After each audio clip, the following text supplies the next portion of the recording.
Good morning, students.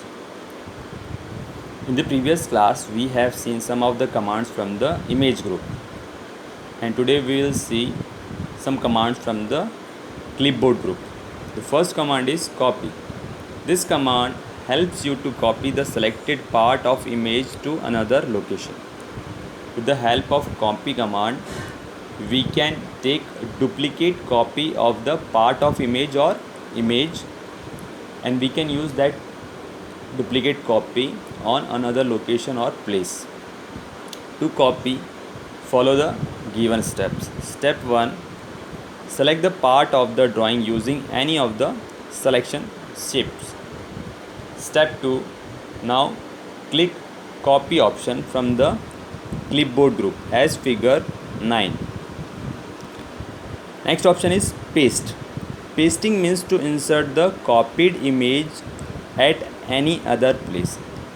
If you want to place any cut or copied image any other location, so we use paste option. To use paste option, we have to follow these steps. Step 1, click on paste from the clipboard group. You get the selected image pasted on the top left corner of the screen.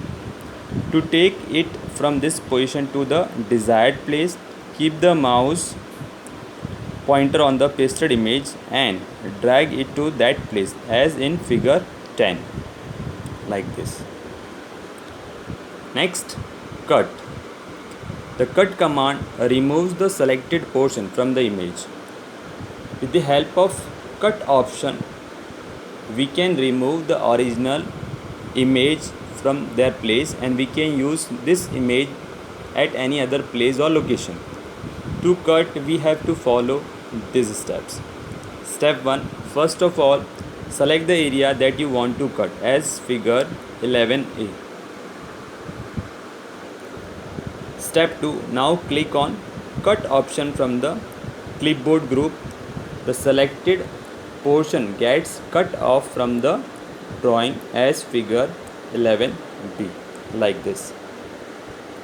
Now this cut image can be pasted at the desired place by clicking paste option in the clipboard group.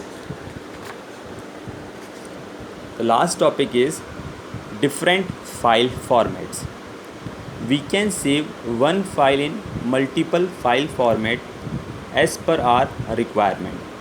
When you save a file in a different file format, some features that are supported by the current file format may be lost.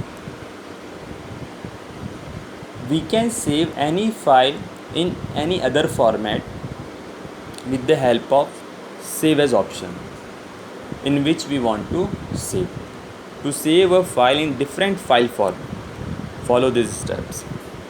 On the file menu, click save as. Step 1, in the save as dialog box, type a name for the document. By default, the file is saved in the documents folder. If you want to save the file in a different folder, change the location to the other folder.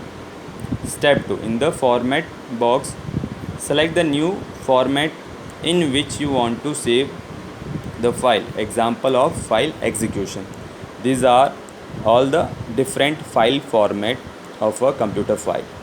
So we can save any file in any other file format.